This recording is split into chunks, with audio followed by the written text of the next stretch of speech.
और मंच पर उपस्थित प्रदेश के पूर्व अध्यक्ष डॉक्टर दिनेशानंद गोस्वामी जी और मंच पर उपस्थित प्रदेश के और आपके इस लोकसभा क्षेत्र से उसी में चलेगा। चलो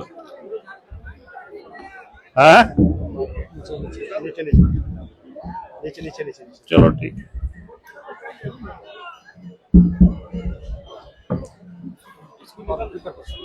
नहीं हाँ इसको ये कर दो यार, ठीक है चलो हटा दो उसको। तो मैं या तो उस पार में रहता ना, इसको हटाओ ठीक है।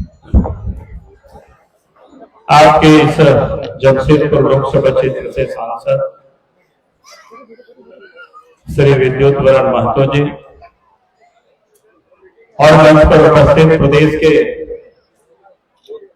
महामंत्री डॉक्टर प्रदीप वर्मा जी और मंच पर उपस्थित प्रदेश के मंत्री सुबोध सिंह गुड्डू जी और प्रदेश के प्रवक्ता श्री कुणाल सारंगी जी और आपके इस विधानसभा क्षेत्र से पूर्व के रहे विधायक श्री लक्ष्मण गुड्डू जी, पिछले चुनाव में प्रत्याशी रहे श्री लखन माराली जी, श्रीमती सुनीता डॉक्टर सुनीता जी, विनोद सिंह जी और क्या क्या नाम हुआ जी, जिला परिषद करण सिंह जी और सुभाष सिंह जी। और आज ऐसी हालांकि इन्होंने पहले ही ज्वाइन कर चुकी है, जब पंचायत और जिला परिषद के प्रदेश में सम्मेलन हम सब लोगों ने रखा था, उस दिन भी आए थे श्रीमती दिव्यानी मुर्मू जी और मंच पर उपस्थित तमाम पार्टी के नेतागण और सभा में उपस्थित भाई प्रेस के साथ आज आप सब के बीच में ये संकल्प यात्रा में आया। जैसे आप सब लोगों को बताया गया कि 17 अगस्त से ये यात्रा प्रारंभ है और अभी समाप्ति तो नहीं है, लेकिन 71 विधानसभा अभी आज यहाँ पूरा कर रहे हैं, अर्थात 10 विधानसभा बचा हुआ है। आप 10 विधानसभा में दुर्गा पूजा के बाद उसमें कार्यक्रम होगा उस क्षेत्र में। लेकिन आज संकल्प यात्रा में मैं लोगों से एक तो केंद्र सरकार की उपलब्धि है और झारखंड में क्या हो रहा है ये मैं आप सबको बताने के लिए, आपकी जो संकट है, समस्या है, जिन चीजों से आप रोज जूझ रहे हैं, उसी बात को मैं भी आपके बीच में आपको साथ देने के लिए मैं आया। अब याद करिए, झारखंड में जब इस देश में प्रधानमंत्री नरेंद्र मोदी जी बने 2014 में, तो उन्होंने कहा था कि हमारी सरकार गांव, गरीब, किसान और मजदूरों को समर्पित रहेगी और देश के प्रधानमंत्री नरेंद्र मोदी जी ने उसी प्रकार से गांव, गरीब, किसान, मजदूर और बहनों के लिए उन्होंने काम करा और पहला काम तो हमारी माँ बहनों की को उनकी इज्जत सुरक्षित हो, उनकी इज्जत बनी रहे, तो इसलिए देश के प्रधानमंत्री नरेंद्र मोदी जी ने पहला काम किया था कि माँ बहनों के लिए इज्जत घर बनाने का काम, क्योंकि उनको पता था कि देश में गरीबों की हालत क्या है, गरीब माँ बहनों की स्थिति क्या होती है। शौच को या तो सूर्योदय के पहले या सूर्यास्त के बाद की वो समय का इंतजार करते थे। देश के प्रधानमंत्री जी को इस तकलीफ को पहुंचाते थे और इसलिए देश के प्रधानमंत्री नरेंद्र मोदी जी ने जैसे ही देश के प्रधानमंत्री बने ये संकल्प लेकर के और इस संकल्प को उन्होंने पूरा करने का काम किया और उसके साथ साथ देश के प्रधानमंत्री जी ने गांव के गरीबों के लिए भी जो झोपड़ी था उसको पक्के मकान में बदलने का भी काम किया। देश के प्रधानमंत्री नरेंद्र मोदी जी ने कहा कि जिनका झोपड़ी है उनको पक्का मकान मिलनी चाहिए और देश के प्रधानमंत्री नरेंद्र मोदी जी ने प्रधानमंत्री आवास देने का काम किया। उस समय इस प्रदेश के मुख्यमंत्री ने कहा था कि हमने इसमें से 1 लाख रुपया और जोड़ देंगे, अच्छा और मकान बन जाए। तो हमारे जैसे व्यक्ति को तो बड़ी खुशी हुई थी कि राज्य के मुख्यमंत्री हेमंत सोरेन जी इतना गरीबों की चिंता कर रहे हैं, लेकिन आज तो 4 साल होने को चला है, छोटी करोड़ी भी उन्होंने नहीं जोड़ा, बल्कि जो देश से प्रधानमंत्री नरेंद्र मोदी जी भेजते हैं उसमें भी वो गड़बड़ करते हैं। यहाँ तो बता रहे थे कि यहाँ तो अभी बोले नहीं क्योंकि समय कम था, इसलिए आपके एमपी साहब ने बताया कि भाई 74,000 ऐसे ही जो प्रधानमंत्री आवास जो गरीब लोग वंचित रह गए थे और उस कारण से लोग वंचित रह गए, उन लोगों का नाम ऑनलाइन जोड़ा गया। अब देश के प्रधानमंत्री जब नरेंद्र मोदी जी प्रधानमंत्री आवास दे रहे हैं, गरीबों को घर दे रहे हैं, प्रधानमंत्री आवास दे रहे हैं, तो राज्य के मुख्यमंत्री को करना क्या था? यहाँ के कर्मचारी यहाँ के पदाधिकारियों को लगा देते और एक एक गरीबों का नाम ऑनलाइन में चढ़ा देते ताकि इस राज्य के गरीबों को पक्का मकान हो जाता। लेकिन झारखंड के मुख्यमंत्री हेमंत सोरेन को उसकी कोई चिंता नहीं और घर ही नहीं दिया, बल्कि उसके साथ साथ इस देश के प्रधानमंत्री नरेंद्र मोदी जी ने गरीबों के घरों तक गैस कनेक्शन और गैस की चूल्हा भी पहुंचा दिया। जो गरीब कभी सोच नहीं सकते थे कि हमारे घर में भी गैस कनेक्शन होगा, गैस की चूल्हा होगी, लेकिन देश के प्रधानमंत्री ने गरीबों के घरों तक पहुंचा दिए। और पिछले रक्षाबंधन के उत्सव के समय गरीब मां बहनों को उन्होंने उपहार भी दिए, तोहफा भी दिए, रसोई गैस में 200 रुपया की सब्सिडी दी। जिन मां बहनों ने उजाला योजना के तहत गैस कनेक्शन लिया है, 200 रुपये पहले से मिलता था, रक्षाबंधन के दिन और 200 रुपया दिया, यानी 400 रुपया की सब्सिडी।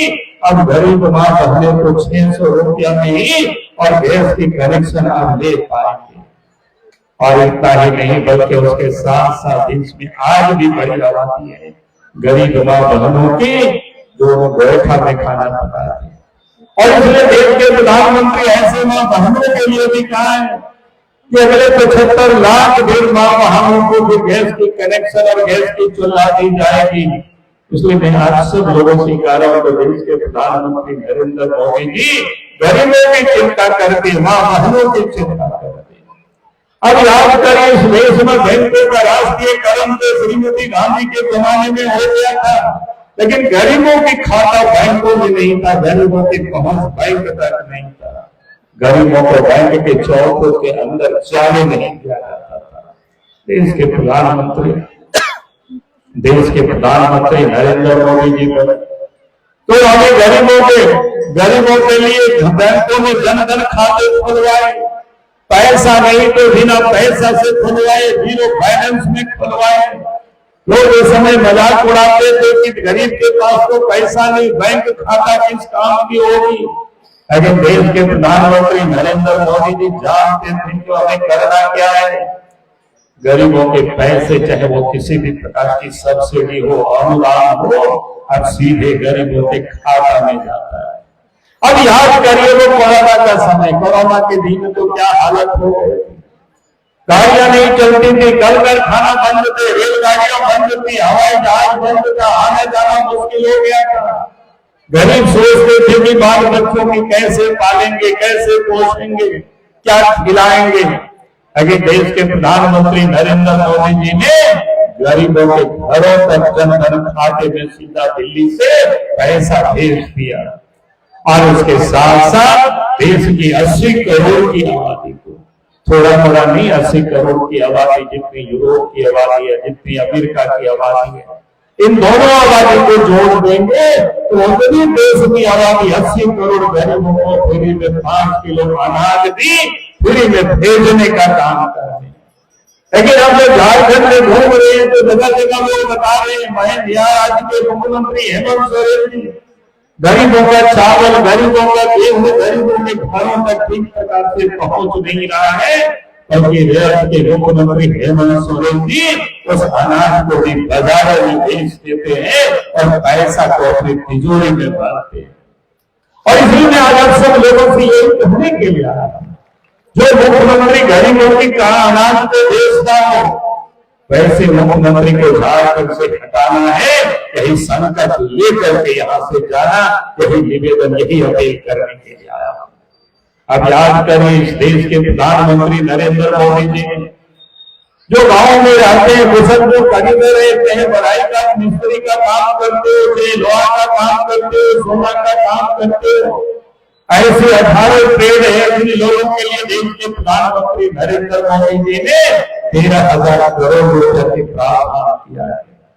और उन्होंने कहा कि परंपरागत कारीगरों को नई तकनीक से उनको ट्रेनिंग दी जाएगी ताकि वो भी अच्छे और सामान बना सके, तेजी से बना सके, अच्छे रोजगार कर सके। और इसको ट्रेनिंग के समय में भी 500 रुपए की भत्ता मिलेगी और जब ट्रेनिंग समाप्त हो जाएगा तो उनको सस्ते ब्याज दरों पर पहले 1 लाख रुपया, फिर 2 लाख रुपया, फिर 3 लाख रुपया तक के उनको लोन भी उपलब्ध कराया जाएगा ताकि वो हमारे जो कारीगर है, परंपरागत कारीगर है, जिसकी कभी किसी ने कोई चिंता नहीं की, उनकी भी चिंता देश के प्रधानमंत्री नरेंद्र मोदी जी कर रहे हैं। यही भी कहने के लिए आजाद के बीच में आए और मां बहनों के लिए उन्होंने बहुत बड़ा सौगात दिए। तो क्या सौगात दिए? लोकसभा के विशेष सत्र बुला करके उन्होंने कानून पारित किया है। अब देश के विधानसभाओं में हमारे मां बहनों के लिए 33% सीटें रिजर्व रहेगी और लोकसभा में भी देश के मां बहनों के लिए 33% सीट रिजर्व रहेगा। और ये दुनिया के कोई भी देश ने इतना बड़ा काम नहीं किया है, लेकिन भारत के प्रधानमंत्री नरेंद्र मोदी जी हमारी मां बहनों को भी विधानसभा और लोकसभा में 33% सीटें महिलाओं के लिए, मां बहनों के लिए उन्होंने रिजर्व किया है कानून बना करके। ये कोई बड़ी बात है कि नहीं है, बताइए। और इसलिए मैं आप सब लोगों से कहूंगा, एक बार प्रधानमंत्री नरेंद्र मोदी जी के नाम से ताली बजाना, जोर से ताली बजाना, यही मैं कहने के लिए आजाद के लिए। आज जो आप इस प्रदेश में विकास का काम देख रहे हैं, किसने किया है? जेएमएम ने नहीं किया है, कांग्रेस ने नहीं किया है, राष्ट्रीय जनता दल ने नहीं किया है। कांग्रेस पार्टी तो देश में आजादी से 50-55 साल तक उन्होंने राज किया था, लेकिन गांव तक सड़कें नहीं पहुंची थी। राष्ट्रीय जनता दल ने भी 90 से लेकर के 2000 तक राज किया था, लेकिन झारखंड की गांव की उन्होंने चिंता नहीं की। अलग राज्य के आंदोलन आज से नहीं, स्वतंत्रता के समय से चल रहा था, लेकिन अलग राज्य भी कांग्रेस पार्टी ने नहीं दिया। और झारखंड के नेता, झारखंड मुक्ति मोर्चा के नेता कांग्रेस पार्टी की गोद में खाते भी रहे, खेलते भी रहे, लेकिन अलग राज्य को नहीं बनाया। अलग राज्य का बना जब इस देश में 1998 में, 1999 में अटल बिहारी वाजपेयी जी देश के प्रधानमंत्री बने, तो 15 नवंबर 2000 को अलग झारखंड राज्य बना। और इसलिए मैं आज आप सब लोगों से यही कहने के लिए क्या झारखंड राज्य भी बना है तो भारतीय जनता पार्टी एनडीए की गवर्नमेंट ने बना है, अटल बिहारी वाजपेयी जी ने किया है। और इतना ही नहीं, राज्य बनने के बाद विकास के दरवाजे भी, विकास के द्वार भी खोल गए। और इसके बाद विकास का काम गांव तक, सड़कें, नदी नाला में, पुल पुलिया, घरों तक बिजली। और जब याद करिए, पहले लोग मेला जाते थे, आज बाजार जाते थे, पैदल जाना पड़ता था। बात सही है कि नहीं, बताइए आप लोग। आज से 20 साल पहले याद करिए, शादी में भी कोई बहू को लाने जाते थे, बारात को पैदल जाना पड़ता था। थोड़ा सुखी संपन्न लोग होते थे तो बैलगाड़ी से लोग जाते थे, गाड़ी की चलना तो दूर की बात है। लेकिन अलग झारखंड राज्य बना तो बीजेपी की सरकार बनी झारखंड में भी, और अटल जी के नेतृत्व में 6 साल की सरकार, मोदी जी के नेतृत्व में 9.5 वर्षों से सरकार, और 15 वर्षों में मैं ये कह सकता हूं कि गांव तक सड़कें भी पहुंची है और नदी नाला में पुल पुलिया भी बना है और घरों तक बिजली भी पहुंची है।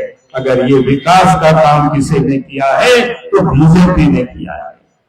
पहले याद करो, पहले क्या होता था? करासन तेल के लिए झगड़ा होता था, हर बाजार में झगड़ा होता था, डीलर से झगड़ा होता था। नेताजी परेशान रहते थे कि करासन तेल नहीं मिलता है, डीलर नहीं दे रहे, वहां से नहीं आ रहा है, आंख में नहीं दिख रहा है। बात सच है कि नहीं, बताओ। अब तो करासन तेल के लिए लोग पूछता भी नहीं है, भूल भी लोग है करासन तेल आता है कि नहीं आता है। बात सही है कि नहीं? यह अलग बात है कि अभी हेमंत सोरेन की सरकार है तो पूरी बिजली नहीं जाती है। पहले बीजेपी की सरकार थी तो पूरी बिजली रहती थी, 24 घंटा रहती थी, ट्रांसफार्मर जल जाता था, एक बार टेलीफोन कर दीजिए पहुंच जाता था। इसलिए मैं आप सब लोगों से यही कहने के लिए आया हूं, बीजेपी की सरकार बनती है तो विकास का काम होता है। बीजेपी इसकी सरकार बनी, मोदी जी प्रधानमंत्री बने, गरीबों का अच्छे इलाज हो, अच्छे अस्पतालों में इलाज हो। आयुष्मान योजना इसी झारखंड की धरती से उन्होंने लॉन्च किया था और कहा कि गरीब भी 5 लाख रुपया तक के अच्छे से अच्छे अस्पतालों में इलाज करा सकते हैं। हर गरीबों के यहाँ आयुष्मान कार्ड मिलेगा। लेकिन आज जब जानकारियां मिलती है आयुष्मान कार्ड गरीबों के घरों में नहीं है, परेशानी है, सरकार को कोई चिंता नहीं है। आयुष्मान कार्ड लेकर के अस्पतालों में जाते हैं गरीब, तो वहां भी उनकी कोई पूछ नहीं होते, वहां से भी उनको भगा दिए जाते हैं। सरकार इस काम को कोई देखती नहीं है। और इसलिए मैं आज आप सब लोगों से यही कहने के लिए आया। यहाँ तो हालत क्या है कि आप ही के जिला से, यहाँ क्या कहते हैं, इसी जिला से स्वास्थ्य मंत्री है, लेकिन आज अगर सबसे अधिक डेंगू की बीमारी है, मलेरिया की बीमारी है, इसी कोल्हान प्रमंडल में है। दूसरा अगर स्थान होता है वो साहेबगंज जिला, जहां से हेमंत सोरेन जी मुख्यमंत्री है। और डेंगू से सबसे अधिक लोगों की अगर कहीं मौत हुई है तो आपके इसी जिला में हुई है, इसी कोल्हान प्रमंडल में हुआ है। और यहाँ पर स्वास्थ्य मंत्री, आप जरा सोचो क्या हालत है। अगर जहां स्वास्थ्य मंत्री हो, जहां मुख्यमंत्री हो, उस क्षेत्र में अगर ये दुर्दशा है तो पूरे झारखंड की क्या होगी, आप सहज की कल्पना कर सकते हो। और इसलिए मैं आज आप सब लोगों से यही कहने के लिए आया हूं, इन लोगों से कभी भी विकास का काम नहीं हो सकता है। हेमंत सोरेन ने कहा था हमारी सरकार बनेगी, नौजवानों को रोजगार देंगे, नौकरी देंगे, नहीं तो भत्ता देंगे। ना नौकरी दिया ना भत्ता दिया। प्रत्येक बार वो ठग कर आ रहे हैं। हर बार कहते हैं यही साल नियुक्ति का वर्ष रहेगा। 2020 समाप्त हो गया, 21 समाप्त हो गया, 22 समाप्त हो गया, 23 समाप्ति पर है, लेकिन जहां के लोगों की नियुक्तियां नहीं। और इसलिए मैं आज आप सब लोगों से ये कहने के लिए आया, स्कूलों में डॉक्टर मास्टर नहीं है, अस्पतालों में डॉक्टर नहीं है, नर्स नहीं है, दवा नहीं, कोई देखने वाला नहीं है। मैं आज आपको ये विश्वास दिलाता हूं, जिस दिन में इस प्रदेश में भारतीय जनता पार्टी के नेतृत्व में सरकार बनेगी, 6 महीनों के अंदर में स्कूलों में मास्टर आपको दिखाई पड़ेंगे। उसके लिए आपको दर दर की ठोकरें नहीं खानी पड़ेगी। यही मैं आज आप सबसे कहने के लिए मैं आया हूं। जिस दिन सरकार बनेगी, यही पदाधिकारी, यही कर्मचारी गरीबों के घर में आयुष्मान कार्ड बना करके पहुंचा देंगे। उसके लिए आपको किसी के दरवाजा जाना नहीं पड़ेगा। यही मैं कहने के लिए आज आपके बीच में आया। आज इस प्रदेश की हालत क्या है, कानून व्यवस्था बिगड़ गई, चोरी डकैती हत्या अपहरण, 2 बेटियां भी सुरक्षित नहीं है। आखिर ये स्थिति क्यों पैदा हुई? जब इस प्रदेश में बाबूलाल मारंडी मुख्यमंत्री थे, अर्जुन मुंडा मुख्यमंत्री थे, रघुवर दास जी मुख्यमंत्री थे, अपराधी खौफ खाते थे, अपराधी झारखंड से भागे फूटते थे, छुपे रहते थे। हेमंत सोरेन के मुख्यमंत्री बनते ही अपराधी बेखौफ होकर के अपराध कर रहे हैं। अगर आज डरे हुई है तो झारखंड की जनता डर रही है। तुमने पता लगाया कि भाई क्यों लोग ऐसा हो गया। पुलिस वही है, तो पता चला कि हेमंत सोरेन जी ने जिस पुलिस का काम था चोरों को पकड़ना, अपराधियों को पकड़ना, जेल में डालना, आज उस पुलिस को अपराधी को छोड़ करके वसूली में लगा दिया है। तुमने कहा कि वसूली कहाँ करते हैं? सड़क के किनारे में खड़े हो करके वो देखते हैं नदी नाला से कोई बालू तो नहीं ले जा रहा है। जो बालू लेकर के ट्रैक्टर से जाते हैं उसको पकड़ते हैं, उससे हरा हरा नोट मिले तो छोड़ देते हैं, नहीं तो आपको कोर्ट से बेल करना पड़ेगा। बस सच है कि नहीं, आप बताइए। क्या भाई इस यहाँ पे क्या बोलते हैं, घाटशिला में सब ठीक ठाक है, कोई नहीं पकड़ता है बालू के ट्रैक्टर को। तो ये हालत है इस प्रदेश की। और इसलिए आज इस राज्य में अपराध हो रहा है। इसलिए मैं आप सब लोगों से यही कहने के लिए आया हूं कि झारखंड को अपराध मुक्त प्रदेश बनाना है। यही संकल्प लेकर के यहाँ से जाना, यही निवेदन करने के लिए आया। झारखंड में भ्रष्टाचार की अभी कथा हो रही थी। सरकार के कोई भी दफ्तरों में जाएंगे, बिना पैसा से काम नहीं होता है। जाति प्रमाण पत्र हो, आवासीय प्रमाण पत्र हो, आय प्रमाण पत्र हो, यहाँ तक कि अगर किसी व्यक्ति की मृत्यु हो जाए और मृत्यु प्रमाण पत्र भी बनाना होता है तो पैसा लगता है। अब बताओ, लोग पूछते हैं इसका क्या इलाज है, हमने कहा कि हमने तो प्रैक्टिकल करके दिखा है। जिस दिन गांव पर पोस्टिंग में अफसरों से सरकार पैसा लेना बंद कर दे, सरकार में बैठे हुए लोग और विकास योजनाओं में कमीशन लेना बंद कर दे, मैं दावे के साथ कह सकता हूं किसी भी अफसर की हिम्मत नहीं होगी गरीबों से वो पैसा वसूल करे। लेकिन यहाँ तो अफसर ही बताते हैं, कर्मचारी बताते हैं, देव भर के लोग आए, मोबाइल की तरह 2-3 महीना में रिचार्ज कराना पड़ता है, तो भ्रष्टाचार कैसे समाप्त होगा। और आज तो इस प्रदेश में लूट मची हुई है, कोयला की लूट, बालू की लूट, पत्थर की लूट, जमीन की लूट, लोहा की लूट, जितनी भी खनिज और जमीन है सबकी ये लूट मची हुई है। आखिर इन लुटेरों से झारखंड को कौन बचाएगा, क्योंकि झारखंड में जो सरकार है वो तो लुटेरों को बचाने में लगे, यहाँ भ्रष्ट अफसर है उनको बचाने में लगे हुए। एबी वालों ने लीक करके मुख्यमंत्री को दिया है, सरकार को दिया है, अखबारों में छपा, आप सबने देखा होगा। FIR करो इन अफसरों के ऊपर, लेकिन सब फाइल को और मीरा में बंद करके रखा, बल्कि भ्रष्ट अफसरों को बचाने का काम कर रहे हैं, क्योंकि मुख्यमंत्री ही खुद भ्रष्टाचार में फंसे हुए। और इसलिए हेमंत सोरेन जी कहते थे कि हमको शिबू सोरेन के बेटा है, हम डरते नहीं है, हेमंत है तो हिम्मत है। लेकिन अब हालत क्या हो गई, ईडी वालों ने नोटिस दिया तो कभी हाई कोर्ट, कभी सुप्रीम कोर्ट आगे फिर गए। और इसलिए मैं आप सबसे यही कहने के लिए आया कि अपराध मुक्त, भ्रष्टाचार मुक्त और विकास के लिए हमें ये संकल्प लेना है। और आखिरी में मैं एक बात कहूंगा, आज अब मोदी जी ने कहा है, देश के प्रधानमंत्री ने कहा, न खाएंगे न खाने देंगे, जो लोगों ने खाया उसको भी हम निकाल देंगे। झारखंड में भी करोड़ों टका निकाला है, आप सब लोगों ने निकाला। अब ये लोग क्या कर रहे हैं, आप एक इकट्ठे हो गए, चाहे कांग्रेस पार्टी हो, चाहे राष्ट्रीय जनता दल हो, झारखंड मुक्ति मोर्चा हो। मैंने इन लोगों का नाम इसलिए लिया क्योंकि यहाँ से लोग जुड़े हुए, बाकी दल तो और राज्यों में है, ऐसे ही लोग जो परिवार और पैसे के लिए जो लोग राजनीति करते हैं, वो लोग कहते हैं कि भाई मोदी जी फिर 2024 में आ गए तो हम लोगों की खैर नहीं होगी। और इसलिए मैं यही कहने के लिए आया हूँ, जब जो भ्रष्टाचारी करते हैं, जो दान को, देश को जो लूटते हैं, वैसे लोग एक होकर के मोदी जी को रोकना चाहते हैं, तो हम सब लोगों को भी एकजुट होकर के ये संकल्प लेकर के जाना है कि 2024 में फिर से इस देश में नरेंद्र मोदी जी को प्रधानमंत्री बनाना, झारखंड में भी बीजेपी की सरकार बनानी, यही संकल्प लेकर के यहाँ से आप सब लोग जाए। इन्हीं शब्दों के साथ अपनी बातों को मैं समाप्त करता हूँ और आप सब लोग आए, हमारी बातों को सुने, और आप सब लोगों को बहुत बहुत धन्यवाद। इन्हीं शब्दों के साथ आप सबको जोहार करता हूँ।